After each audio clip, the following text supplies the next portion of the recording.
Well, hi, everybody. Welcome to the June Birch Bark Editing in Conversation. I'm so excited you're here. I'm your host, Max Fraser, and along with the co-founder of Birch Bark Editing, Catherine Parnell, I want to welcome you to our event featuring James Tate Hill and MC Armstrong. Before we get started, I'm going to make a few announcements. So watch the chat for some links to the events I'll describe and to websites where you can see JT and Matt's bios as well as buy their books. First, I'd like to highlight a few events and publications with Birch Bark Editing and keep admitting people. June 16th, next Thursday, and a note to the regulars, this is a different day than usual. We are hosting our Mix and Meet, where we build community and write to generative prompts, so please feel free to join us. There's more information on the link I'll post later. Our online publication, Microlit Almanac, recently featured Next Exit by Kelly Watt. Submissions open again for Microlit September 1st, so keep working on your flash to share with us. And we recently posted Danuta Hink's reading in English and Polish of Czesław Miłosz's poem, A Song on the End of the World, in our Ukraine bulletins. We'll be offering regular classes soon, so please keep your eyes on our workshops page for dates and times. And if you like the work we're doing, please consider scrolling down on our homepage, hitting our donate button to help us keep offering public spaces for authors' voices. Okay, so now to the main event. I am so excited to introduce the indomitable Matt Armstrong, who will introduce to you James Tate Hill. Matt is a wonderful author and also a great supporter of other authors. MC Armstrong is the author of The Mysteries of Haditha, published in 2020 by Potomac Books. The Brooklyn Rail called The Mysteries of Haditha one of the best books of 2020, and Armstrong's story was nominated for Best Memoir at the 2021 American Book Festival. Armstrong, who grew up in Winchester, Virginia, embedded with the Joint Special Operations Forces in Al-Anbar province, Iraq, in 2008. He published extensively on the Iraq War through the Winchester Star. Armstrong is the winner of a Pushcart Prize, and his fiction and nonfiction have appeared in Esquire, Consequence Magazine, the Brooklyn Rail, the Missouri Review, the Gettysburg Review, Mayday, Monkeybicycle, Wrathbearing Tree, Epiphany, War Literature and the Arts, the Literary Review, and other journals and anthologies. He is the co-founder of the Climate Corps and is the guitarist and lead singer and songwriter for the amazing Viva la Muerte, an original rock and roll band. His first novel, American Delphi, will be published in the fall of 2022 by Millspeak Books. You can follow him on Twitter at MC Armstrong. So Matt, will you take things away, please? Good evening, everyone. Thank you, Max. Thank you, Birch Bark Editing, for putting this event together. There are so many things that I could say about James Tate Hill. I call him JT, and his groundbreaking memoir, Blind Man's Bluff. For the time being, let me say this. In spite of our friendship, which goes 21 years deep, and the way friendships can strip away surface and sheen, I am honored to be with JT tonight on Prince's birthday. And I don't make that association lightly. Like Prince, who JT admires deeply, JT is an original.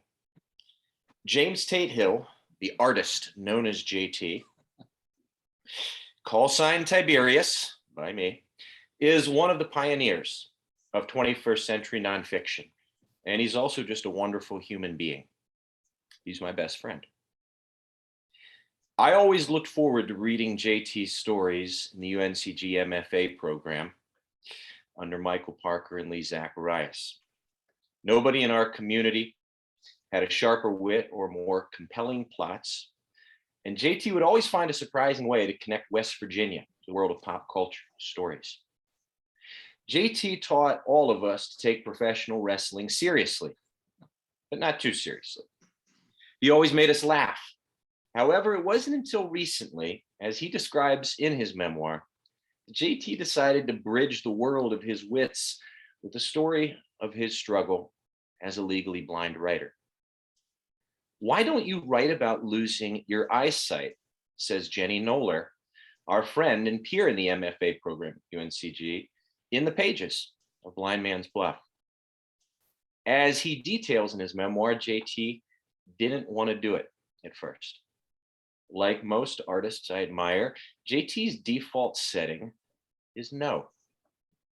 But also, like most artists I admire, JT is more than his default settings. He's a great listener. He takes time to reflect. As you see in the book, he considers Jenny's advice. The memoir you're about to hear from is the fruit of that labor, that soul searching. Blind Man's Bluff is a masterpiece of memoir.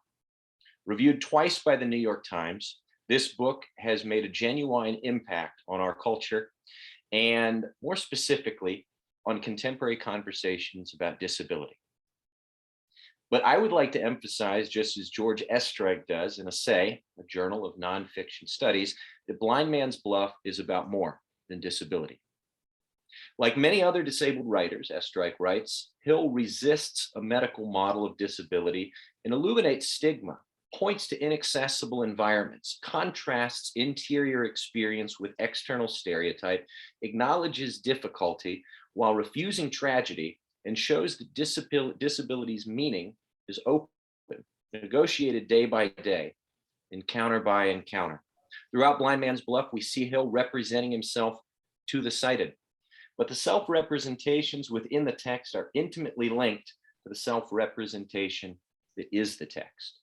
And Hill's encounters are ultimately part of a meditation on the reading experience itself. Even as Hill shows himself negotiating the meaning of his blindness with others, he highlights his ongoing negotiation with the reader. Focus just as much on what JT doesn't write as what he does. Estreich's analysis of Blind Man's Bluff strikes me as spot on. Memoirs can be fascinating in the ways that they, like novels, include information, pop culture references, and huge themes. But ultimately, the true test of a great memoir is if it makes those things personal. Everything is personal in a great memoir. Blind Man's Bluff accomplishes this feat. This is a luminous, engaging, and fearlessly honest book. As a friend and character in the book, I know I'm biased, but I've now read it twice. That says something. James Tate Hill, in addition to being the author of Blind Man's Bluff, which was published last year by W.W. Norton, is the author of the hilarious novel Academy Gothic, which won the Nilsen Literary Prize for first novel. His essays were notable in the 2019 and 2020 editions of Best American Essays. He serves as fiction editor for Monkeybicycle and contributing editor for LitHub, where he writes a monthly audiobook column. Born in Charleston, West Virginia, I'm so very proud to introduce my best friend and the author of Blind Man's Bluff, James Tate Hill. Wow, I should. That was one of those rare treats, once in a lifetime experiences. We should stop while we're ahead, right? Thank you for that. Yeah, I met Matt. I met you. For the audience, I met Matt in our pedagogy teaching assistant training in 2001, must have been July. And you came up to me because I have always been incapable or shy about approaching other people, in part because of the eyesight and the lack of ability to make eye contact. But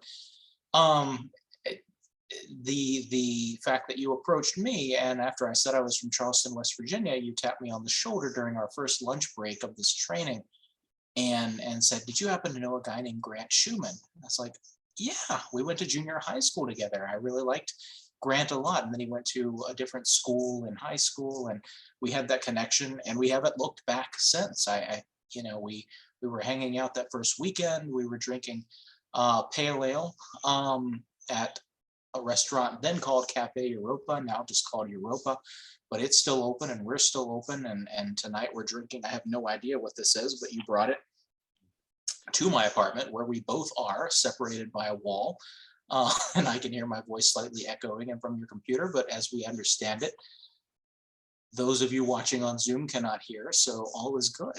Should I read from Blind Man's Bluff. Is that how we're gonna structure this? Yes, sir. All right, so I read with my ears, and so in case anybody chimes in on Zoom, I'm gonna take the Zoom earplugs out of my ears and I'm gonna put in my book player earplugs and drop my book player on the floor. And so I am actually going to read from the chapter late in the book, which maybe gives some spoilers, but does anybody actually care about spoilers from memoir? I don't know. But the you may learn a little bit that spoil the plot if you read memoir for plot, bless your heart. But this is from a chapter late in the book, the next to last chapter, called Dating Tips for Those Still in Denial About Their Disability, because this is the first, no, this is not the first appearance of Matt as a character in the memoir, but this is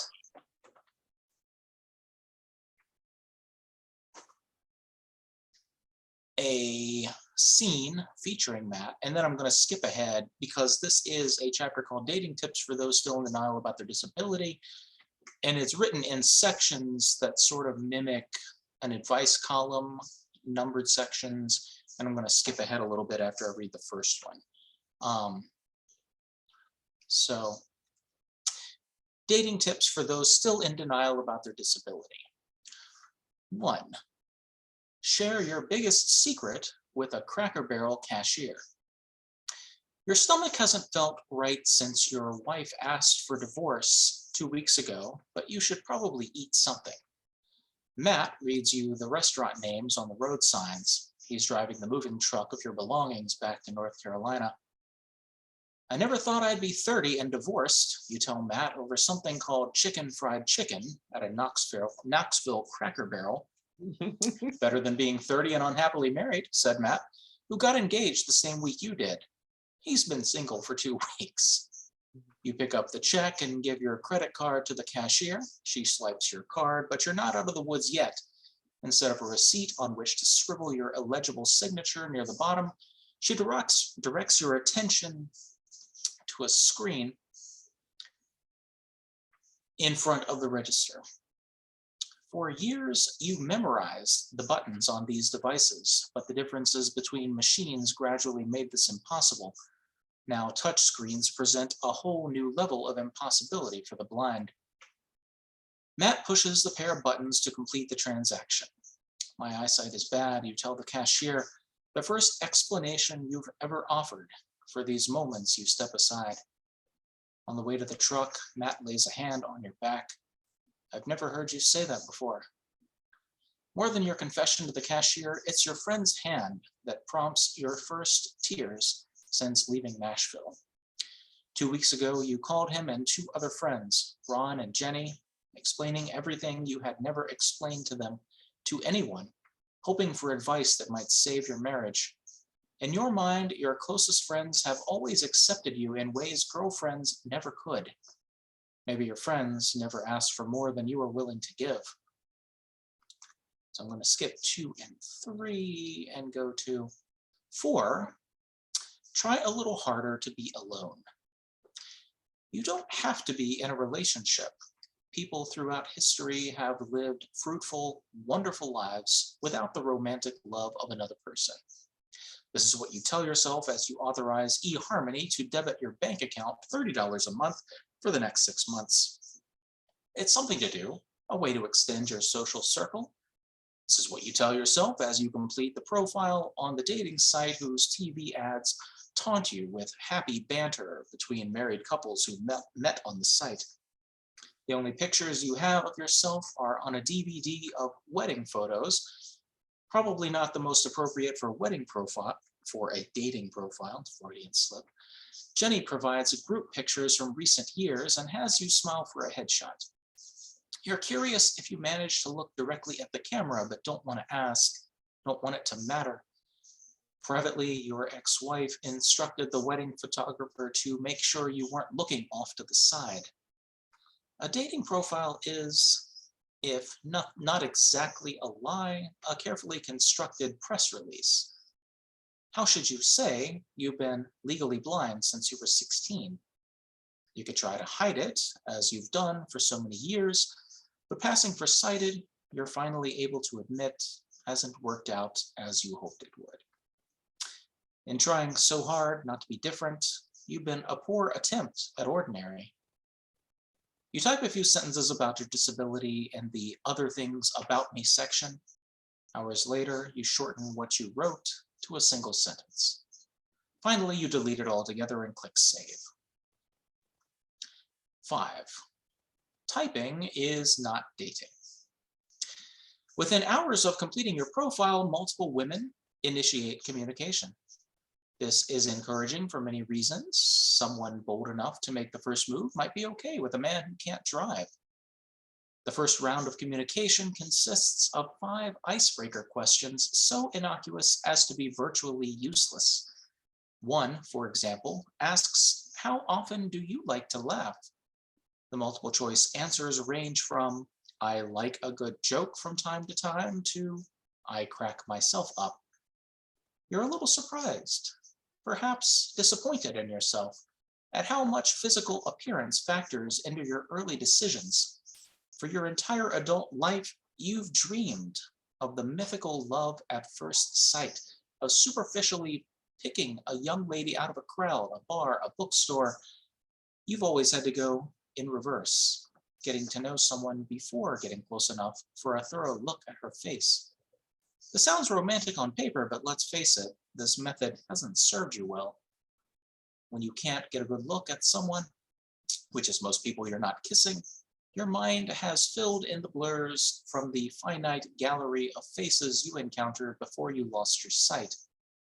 Now you can hold your magnifier against the computer screen and evaluate, inaccurately, but with less guessing than in person, physical beauty.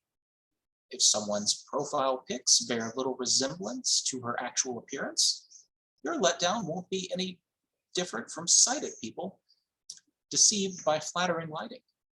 Are you being too shallow to not respond to the woman in what is either a purple kimono or a sorceress costume who looks like your 8th grade journalism teacher?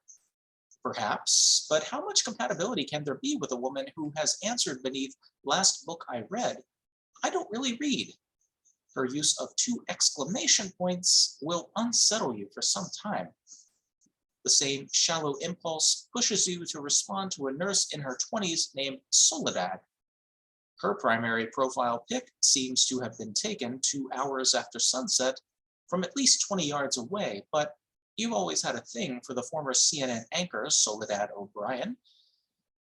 After trading lists of traits you're looking for in a partner comes the exchange of open-ended questions. You try not to judge typos or poorly worded answers. The last thing you're looking for is another writer. But you can tell a lot from the words someone uses. Soledad's use of "he," for example, after sentences that don't strike you as attempts at humor, hint at a deep incompatibility. One can also tell a lot from what isn't said. One of your matches, for example, might infer something like denial from the omission of your blindness from your profile. She might also deduce from such an admission that it's not a big deal or doesn't have to be. For someone who's supposed to be good with words, you still can't find the right ones to tell strangers who you are and who you are not. And that's probably a good place to stop. And I will say, as I reference eHarmony, that it was Matthew who was the canary into that particular coal mine in our friendship. And we both had very similar hit and miss experiences, though mine had a happy ending. Lori, my wife, who is with us on Zoom, I think this is the first Zoom event Lori has attended in my myriad Zoom events, so bless you. We met on eHarmony. So yeah, but goodness, there were some very interesting touch and go dates on eHarmony. God bless everyone who ventures into the world of online dating. Matt and I could have the rest of the conversation on bad dates we had on eHarmony and OkCupid, and I never did Match, but you did Match. I did, as well as Tinder. And we might get there. We also might get to talking about Top Gun, as well as a million other things. That was a really fantastic reading, JT. I'm just going to do a few minutes from my book, Mysteries of Haditha, In which I am a character too. I was just about to say. JT puts a piece of paper in my hand right before I jump on a flight to Iraq in the Mysteries of Haditha. It's my first assignment as a journalist. I go over to Iraq in 2008, but I go there with a pop culture inflected note from JT. And if you want to understand that particular Mystery of Haditha, you have to read the book. I'm not going to read about that, but I am going to do a brief reading from the first chapter of the book, which was published in a journal called Wrathbearing that this t-shirt is a product of. This is a great military writing magazine that you can find online. This first chapter of the Mysteries of Haditha comes from Wrathbearing. So brief backstory here. This is from the first chapter of a book that is about my first assignment as a journalist. We're embedded with Navy SEALs in Iraq in 2008. The leader of that SEAL team was my high school friend Diet, who often called me by a high school call sign, Eat Boy. And this particular scene describes my first encounter with an Iraqi, a man Diet called Captain Allah. I was admiring a photo of a blonde woman in a black dress wielding a black rifle when a tall man with a feathered mullet and a gold tie walked through the door, his entrance worthy of a sitcom scene. I half expected a studio audience to explode into a roar of applause. He was gangly, a silver pen clipped to his left breast pocket, his white dress shirt and olive suit freshly ironed, his eyes moving left to right in a furtive display of awareness and anxiety that evoked Kramer's character from Seinfeld. But this was unhinged, unrehearsed. Here was a man like me who did not know his role, and no feature of his appearance suggested this more than the feathered mullet. Matt, this is Captain Allah Harat. He's the leader of the Iraqi SWAT team we've been training over the past few months, Diet said. Assalamu alaikum, I said, rather proud of myself, remembering this rote greeting. I shook the man's hand, felt a strong, calloused grip. He responded with a deep voice and an abridgment of the conventional crib sheet Arabic greeting. Salam. He took off his jacket, revealing a shoulder holster, 2 pistols tucked beneath his arms. He took that off as well, spoke at length, looking back and forth from me to Diet, never once looking at Rami. That was our translator, which I thought was interesting, as they say. He wants to know where you're from, Rami said. Either Arabic is the most inefficient language in the world, or Captain Allah wanted to know more than just where I was from. Rami wore a tan jumpsuit with an American flag above his left breast. I was anxious, aware that a lot was going to be lost in translation. I had my journal in my hands with all the questions I wanted to ask, but felt tempted, as I almost always do, to improvise, to throw my notes aside and go with the feeling of the moment. For the first time in my life, I was not only in Iraq, but I was finally sitting with an Iraqi, the leader of a SEAL-trained SWAT team. Who was this guy? Was he merely a dark version of the SWAT cops on TV, these romantic figures who always get to break the law in the name of the law? Was I dealing with the alpha dog, the badass, a rogue cop, the sort of man who made his own rules? I kept getting this comic vibe from Captain Allah, the ghost of the American mullet and its connotations of, I don't give a fuck, throw me another beer mentality.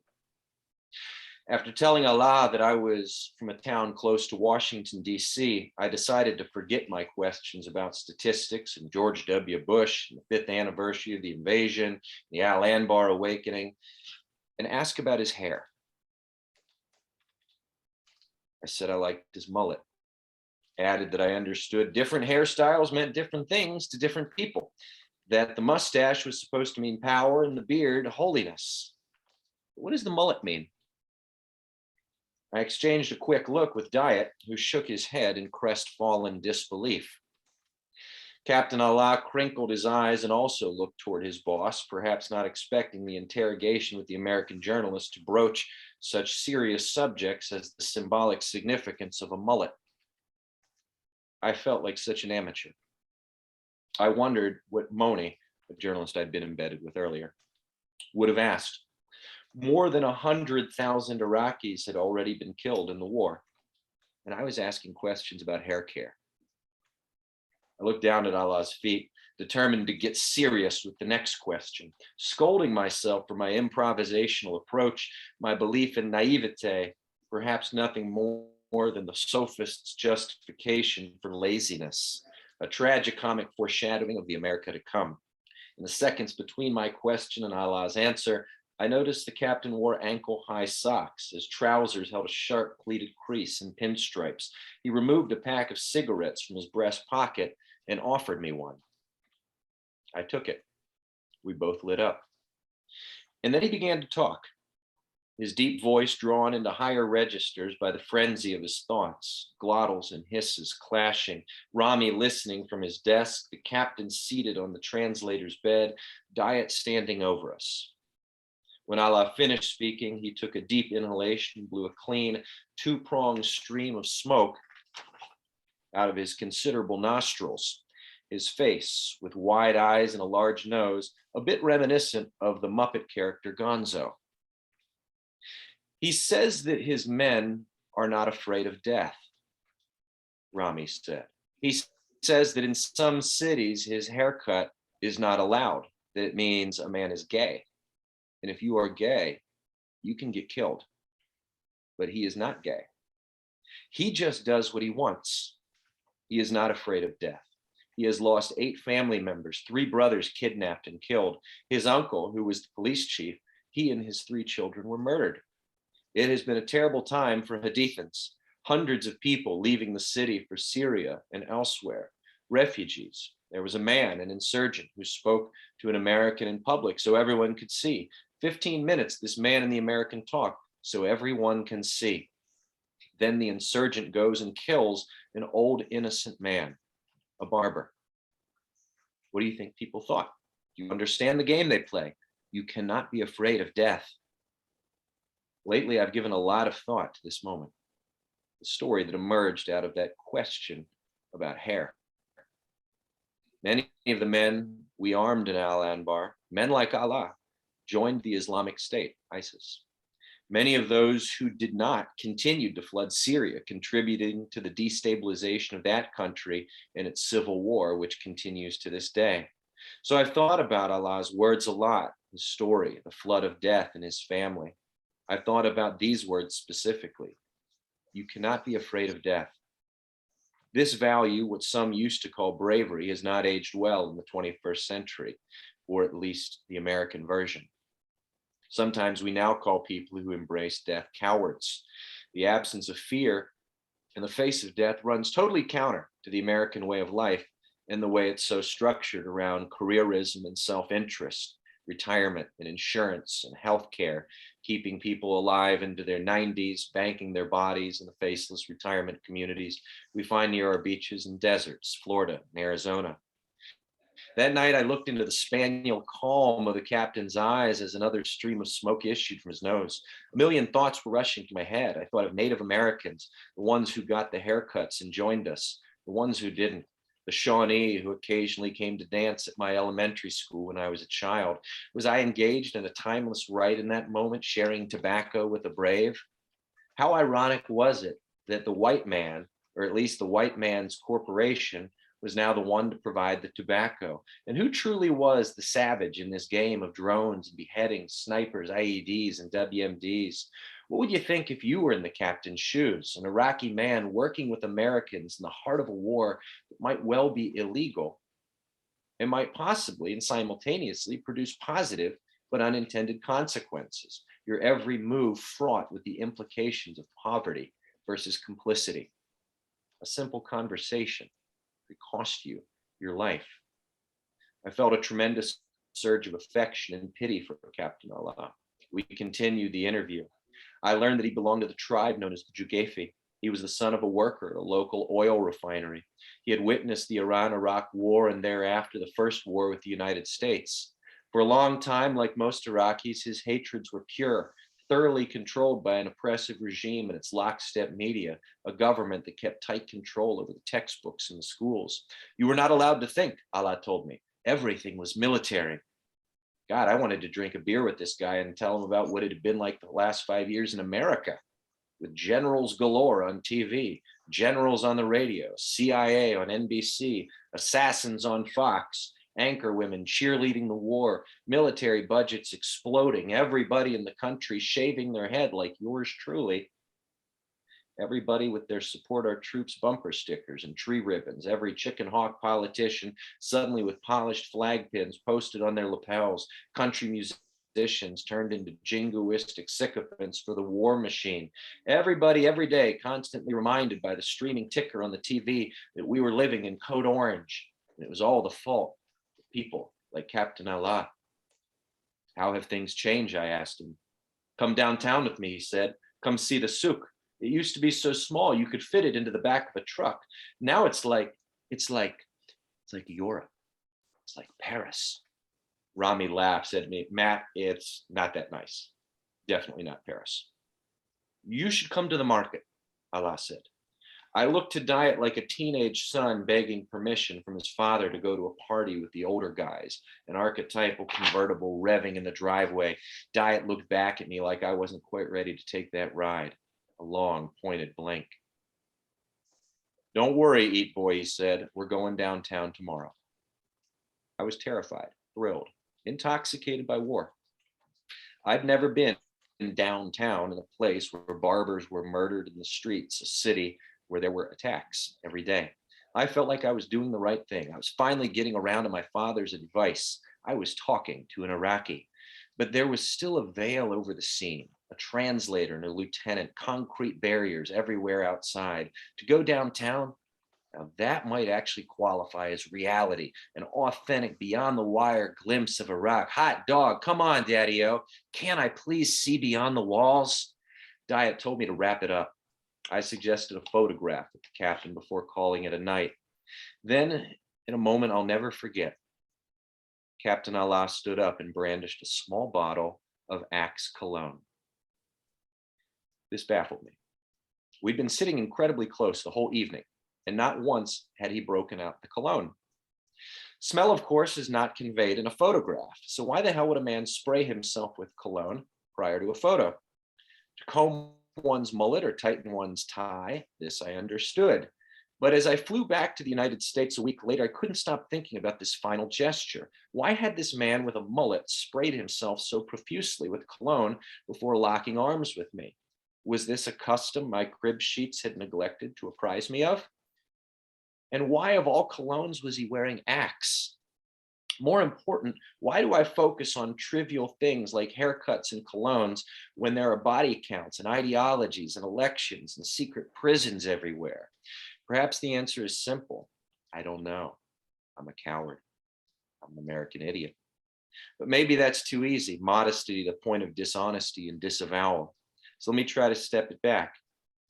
One thing most Americans know is this. Axe is the Walmart of colognes. Axe is the most aggressively advertised cologne body spray in the American marketplace, a cheap and strong smell for young men who take their cues from the media.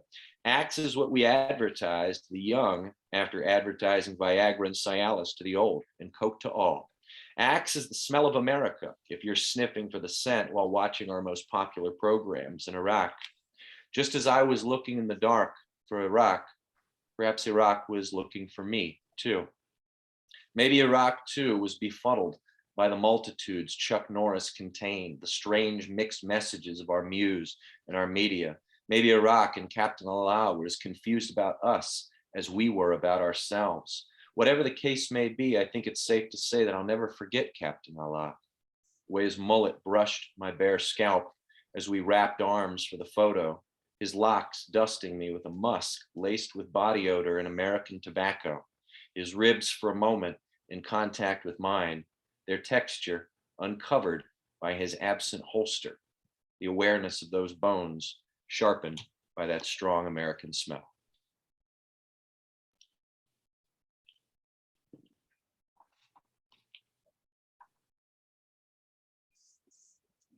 So we've got about 20 minutes. Would everybody be okay with JT and I jumping in and sort of starting the conversation, or do we have some? Is that Max? Is that good? Is that a good idea? Okay. I think that works. Okay. So I think tonight is ripe for a conversation about pop culture and literature broadly, and pop culture and memoir more specifically.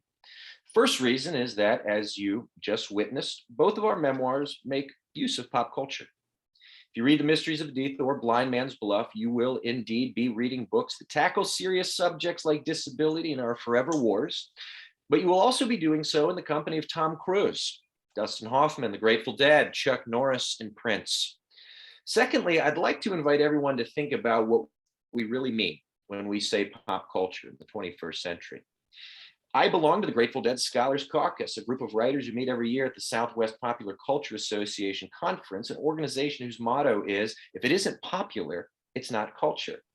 Pop culture is, of course, short for popular culture. We might seem bizarre if we were holding a conversation tonight about culture in literature, because aren't they assumed to be one and the same? But to weave pop culture into literature is to braid the high with the low, the timely with the timeless. Homer, John Milton, and academic science certainly have something to say about blindness and storytelling, but what does professional wrestling or a Tom Cruise movie have to do with such a struggle, JT? Your heartbreaking and hilarious memoir, which was reviewed twice by the New York Times, is insistent about contextualizing your journey in the world of film and television. Your memoir about blindness is rigorously careful about not being just about blindness. So I'd like to begin tonight by addressing this evolving relationship between contemporary literature and pop culture. The critic, who I mentioned earlier, George Estreich, writes that Blind Man's Bluff is anti-symbolic. Rather than behaving like a good modernist, Estreich argues that you, JT, dodge the mythical and the symbolic and instead negotiate a new terrain with your reader that allows you to create your own image rather than lean on the tropes of science or symbol. Estreich writes that you seem to want to rewrite the implicit contract between the reader and the writer. And although pop culture isn't the dominion of Estreich's analysis, I would like to broach that topic here as we sip a few beers 3 days after experiencing Top Gun Maverick together. To what extent is your use of Tom Cruise in Blind Man's Bluff an attempt to forge a unique relationship with your reader? And how would you describe your relationship to pop culture as a writer more broadly? I would be remiss if I didn't immediately begin by saying you probably taught me as much as any other writer about how to incorporate pop culture in a fun and meaningful way into my writing. You were doing it with novels far before I was, though I guess I was writing that failed pro wrestling novel back in 2002, 3, 4, 5, 6. But you I think encouraged it in me, JT. I was taking myself too seriously back then. Watching you do it and hearing you do it in conversation sort of kept that voice alive in me. So I guess we sort of brought out the best tendencies in each other. Because I think back to all these seemingly throwaway references that you used to make in your fiction that I was still learning how to embrace, because I think so many of us come up through writing programs, not even so much the MFA, but undergrad and high school, when we learn or think that we're learning how to strip away the specific to become archetypal. So many of those like classroom classics are seemingly, and maybe not as much as they seem, but seemingly devoid of context, like cultural context, because they're most of them are written in a time before TV, before radio, before pop culture meant what it does now. And I remember this cringe-worthy moment in my first grad program at Hollins when a writer was like naming roads and naming highways. I was like, should you name these? That feels too specific. And I'm like thinking back, cringing now that I was telling her to be less specific with details, but and the same writer in the same passage was detailing this movie that had been filming in her rural Virginia town, and I think the movie was Summersby, that terrible Richard Gere, Jodie Foster. Yeah, Yeah, forgot about that. it's very forgettable, and that might have motivated me to say, be less specific so that we wouldn't guess what movie this is, as though that would cheapen the literature that she was writing, the capital L literature. And I think you're right to distinguish between literature as context versus pop culture as context, because I think so many of us take ourselves so seriously, or at least are encouraged to, and I think we sort of leap that hurdle with our work when we finally recognize that pop culture is culture, and also stop trying to put up walls between the lives we live and the lives we're trying to write about, if that makes sense. That makes a lot of sense. I would like to sort of push you further on this, because you do make very specific use and very thorough use of pop culture in Blind Man's Bluff. And in particular, I'm thinking of chapter 9, where you weave, and I am setting up the Top Gun moment here, where you weave Tom Cruise into the narrative, but very specifically the movie Rain Man. Yeah. Could you talk a little bit about why you chose to use Rain Man, not just in the book, but at that particular stage in the book? Yeah, it's the chapter in the book where I'm really post-divorce, confronting the fact that I am disabled, that I am blind, that I am giving a name to this thing that I have been skirting in behavior and nomenclature and in every important way until that moment in the book. And now there's no denying it. And so I'm sort of confronting the ways that I have absorbed the world around me for many years. And it starts with this lonely night when I whip my VHS collection. Mind you, this is in the days when most people had DVDs, and I still had a VHS collection, circa 2007. And I have so many of these Tom Cruise movies on VHS, and so many of them I had been citing for years as my favorite movies. And Rain Man was the first movie that I felt really sophisticated for liking, because it won Best Picture and it also had Tom Cruise, so I felt cool. And I decided back then in 8th grade that Tom Cruise would be my favorite actor. And sort of revisiting this movie post-divorce, and also in the chapter I'm having to go on disability because I can't get classes at the university where I've been teaching, and you know, there aren't many alternatives. If you are blind, you can't take a minimum wage job like waiting tables or working at a checkout line, because those jobs are not accessible to you. And so the 3 master's degrees that I've accrued are not able to be put to use. And so I'm really confronting these, what does it mean to be blind? What does it mean to be disabled? And I've always identified with the Tom Cruise character. And I realize watching this movie for the umpteenth time, but with fresh eyes, pun intended, I am really coming to the conclusion that I have been trying to be one thing, even though I am very much the other, or maybe both things, that you can straddle both lines, that you can be disabled and non-disabled, that you can be something you like and embrace something you like and find new insight in it some 20 years after it first came out. So that's the sort of Tom Cruise, and there's also this other edge, because of course I don't think, you know, as much as America is sort of steeped in a Tom Cruise love bath right now because of Top Gun Maverick. He's been maligned for the past maybe 15 years or so for the Scientology, for the sort of public-facing weirdness that most people sort of knew about, and it was an open secret that this guy's kind of got some weirdness to him, and that evolution of acknowledging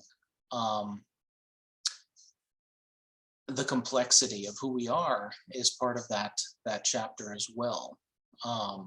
And to transition back to Top Gun, when sort of dissecting who Tom Cruise was and his evolution as an icon and actor, I referenced the quote from Top Gun. I feel that Tom Cruise felt the need for speed, and I'll share this fun anecdote. While we were editing the memoir, my brilliant editor, who's a little older than me and also just has probably more higher brow taste, asked, why do we have the repetition of the need for speed here?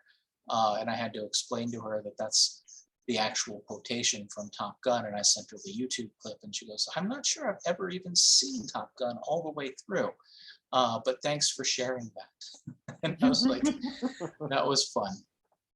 But that's a long answer to a short question. That's a fantastic answer. JT, Tom Keating shared an observation with us here in the chat that I'd like to bring in. He says, I think that the battle about pop culture being culture has been over for years. And there's a part of me that wants to say, yeah, absolutely. I think you're right, Tom. But on the other hand, in my own particular process as a memoir writer, I have to sort of push back a little bit and say, no, I had an editor who was pushing me to comb out all of my pop culture references. How about you? I mean, as a writer who works with editors, what has been your experience as far as the use of pop culture material, pressures that come from editors, so on and so forth? You know, that's a... Oh, I'm sorry. I thought you were talking to me. Go ahead, Tom, go ahead. Well, of course, I'm a memoir writer also, and I'm working on my second one.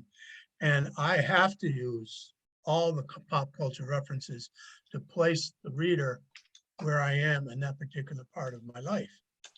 I mean, those are the stalagmites and stalactites that we all understand. The movies, the rock, the bands, and that helps place my readers into where I am, and that helps give me resonance about what I'm writing about happening to me at that time. So pop culture is culture. I mean, get rid of the word pop, it's culture. And especially in our society where everything is so disposable, you know, this week's rock band or this year's Oscar winner, you know, whoever. Did you see that? Just out of slap. Okay. But yeah, I did. But, that was good, Tom. That was timely. Oh, very nice. Will Smith reference there, folks. Will Smith reference. Chris Rock, Will Smith reference. But it's transitory, and yet we all remember them. So as a memoir writer, I find it very important to use those icons of culture, what we call pop culture. So I think that war is over. It's culture. Well, that being said, do you feel like you have a code, JT? And Tom, this goes to you too. Do you feel like you have a code when handling that material? What song to use, what song not to use, what television show to use, which one not to use, which Tom Cruise reference to make, which one not to make?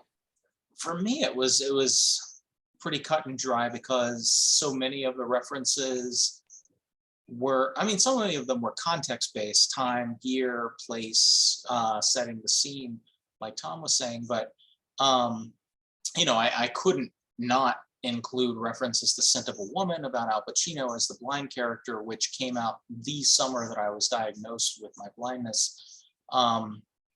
and I think I make 2 references to that movie in Blind Man's Bluff. But the so much of it was about representation and about the ways that I identified.